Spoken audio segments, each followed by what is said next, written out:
आज हमारे पास जो स्रोत है वो सिर्फ एक किताब नहीं बल्कि एक पूरा विचार है। आयन रैंड की द फाउंटेन हेड। ये उन किताबों में से हैं जिनसे या तो लोग बेपनाह मोहब्बत करते हैं या फिर उतनी ही शिद्दत से नफरत। हाँ, बीच का कोई रास्ता नहीं है इसमें। बिल्कुल। और शायद यही बात इसे इतना दिलचस्प बनाती है। ये सिर्फ एक आर्किटेक्ट की कहानी नहीं है, बल्कि ये कुछ बुनियादी सवालों से जूझती है, जैसे क्या अपनी शर्तों पर जीना सही है, अपने काम के साथ समझौता ना करने की क्या कीमत होती है। बिल्कुल। और ये समझना जरूरी है कि ये सिर्फ कहानी नहीं, ये रैंड के दर्शन, ऑब्जेक्टिविज्म की नींव है। इसका मूल विचार बहुत सरल लेकिन क्रांतिकारी है कि इंसान का सबसे बड़ा नैतिक लक्ष्य अपनी खुशी पाना है। और ये कि किसी को दूसरों के लिए अपनी बलि देने की जरूरत नहीं है। सही। ये उपन्यास इसी एक विचार को किरदारों की एक पूरी सेना के जरिए समझाता है, और इनके बीच की जो टक्कर है वो आज भी उतनी ही प्रासंगिक है जितनी 70 साल पहले थी। तो आज हमारी कोशिश यही होगी कि कहानी के किरदारों के इस टकराव के जरिए उस दर्शन को समझें। हम मुख्य रूप से 4 तरह के लोगों पर ध्यान देंगे जो इस कहानी की धुरी हैं। एक है हावर्ड रार्क, जो बनाता है, द क्रिएटर। The creator. दूसरा है पीटर कीटिंग, जो नकल करता है, द फॉलोअर। तीसरा है एल्सवर्थ टूही, जो दूसरों की सोच को कंट्रोल करना चाहता है, द मैनिपुलेटर। और चौथा गेल वाइनांड, जो महानता को पहचानता तो है पर भीड़ से डरता है, द कॉम्प्रोमाइज्ड आइडियलिस्ट। बिल्कुल, ये सिर्फ किरदारों की कहानी नहीं है, बल्कि हमारे समाज के 4 स्तंभों की कहानी है। बहुत अच्छा ढांचा है ये। चलिए शुरू करते हैं इन 2 आर्किटेक्ट से जो एक ही सिक्के के 2 पहलू हैं। हाँ, हावर्ड रार्क और पीटर कीटिंग। एग्जैक्टली। कहानी के दिल में यही 2 आर्किटेक्ट हैं। दोनों एक ही कॉलेज में पढ़ते हैं, लेकिन उनकी दुनिया बिल्कुल अलग है। हावर्ड रार्क के लिए आर्किटेक्चर क्या है, स्रोत में उसकी एक बहुत दमदार लाइन है। हाँ, वो जो कहता है कि एक इमारत एक इंसान की तरह जिंदा होती है। उसकी अखंडता अपने सच का पालन करने में है। मतलब हर इमारत का अपना एक वजूद होना चाहिए जो उसके मकसद और उसकी जगह के हिसाब से हो। वो नकल करने को एक पाप की तरह देखता है। हाँ, और इसी अपराध के लिए उसे यूनिवर्सिटी से निकाल दिया जाता है। सोचिए, एक आर्किटेक्चर स्कूल एक ऐसे छात्र को निकाल रहा है जिसमें मौलिकता है। क्यों? क्योंकि वो पुराने ग्रीक या रोमन डिजाइन की कॉपी करने से मना कर देता है। ये उसकी सत्यनिष्ठा का पहला इम्तिहान था। और ये सिलसिला यही नहीं रुकता। नहीं, बिल्कुल नहीं।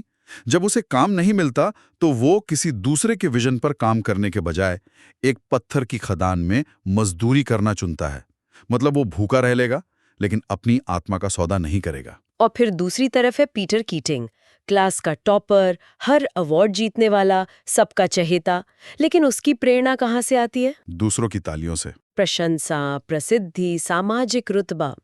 वो आर्किटेक्चर पे बड़े बड़े भाषण देता है, सत्य, प्रेम और सौंदर्य जैसे शब्दों का इस्तेमाल करता है, पर असल में उसे खुद नहीं पता कि वो क्या बना रहा है। उसे बस ये पता है कि लोगों को क्या पसंद आएगा।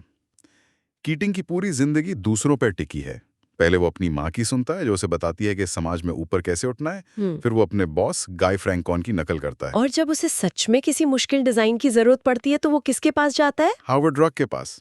हमेशा, चाहे कॉलेज का प्रोजेक्ट हो या बाद में कॉस्मोस्लॉटनिक बिल्डिंग जैसी बड़ी इमारत, कीटिंग की सबसे बड़ी सफलताएं असल में रार्क की देन है। और श्रेय वो खुद ले लेता है। बिल्कुल। तो क्या इसका मतलब ये है कि कीटिंग में कोई टैलेंट था ही नहीं, या वो बस डरपोक था? नहीं, टैलेंट था।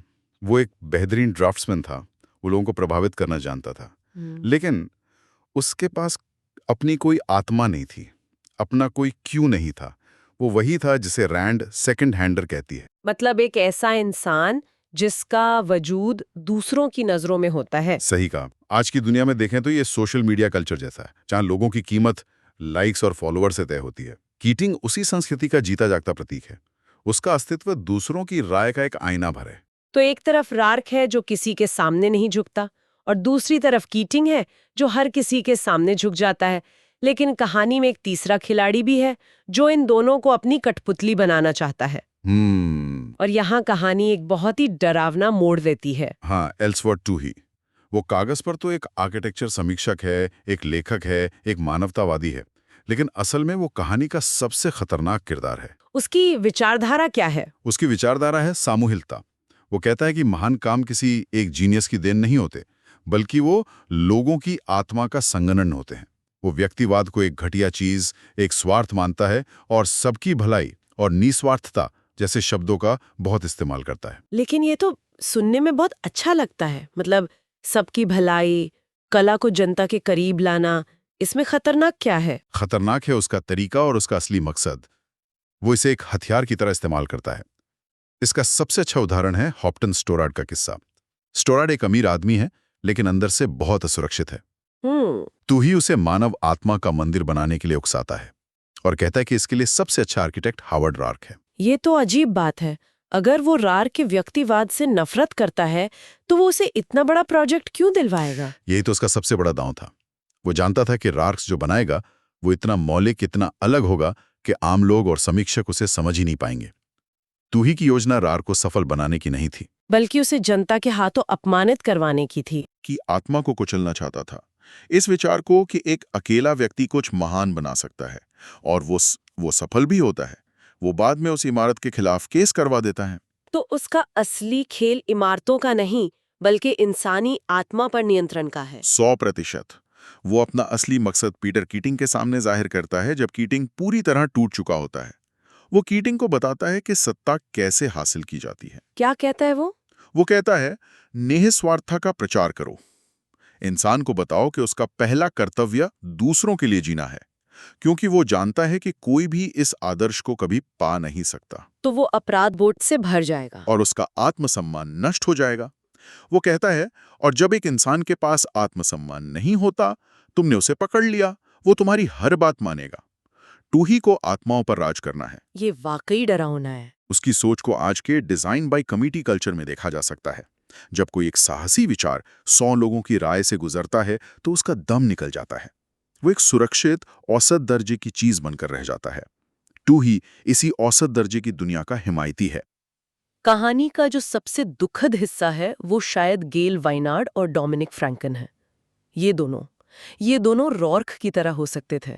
ये महानता को समझते हैं, कीटिंग की तरह अंधे नहीं है। लेकिन उनमें वो हिम्मत नहीं है जो रॉर्क में है। हाँ, ये बात मुझे हमेशा सोचने पर मजबूर करती है। आपने बिल्कुल सही पकड़ा। गेल वाइनार्ड एक तरह का ट्रैजिक हीरो है। वो न्यूयॉर्क की सबसे गंदी बस्तियों से उठकर एक बहुत बड़े अखबार न्यूयॉर्क बैनर का मालिक बनता है। वो एक सेल्फ मेड मैन है, बिल्कुल रॉर्क की तरह। लेकिन दोनों में एक बहुत बड़ा फर्क है। बहुत बड़ा। वाइनार्ड का विरोधाभास ये है कि वो निजी तौर पर सर्वश्रेष्ठ चीजों की कदर करता है। उसके अपार्टमेंट में दुनिया की सबसे बेहतरीन कलाकृतियां हैं जिन्हें वो किसी को नहीं दिखाता, लेकिन सार्वजनिक रूप से अपने अखबार में वो वही छापता है जिसे वो मूर्खों की पसंद मानता है। सनसनी, स्कैंडल और मीडियोक्रिटी। तो वो ऐसा क्यों करता है? शक्ति के लिए। उसे लगता है कि जनता को वो देकर जो वो चाहती है वो उन्हें नियंत्रित कर सकता है।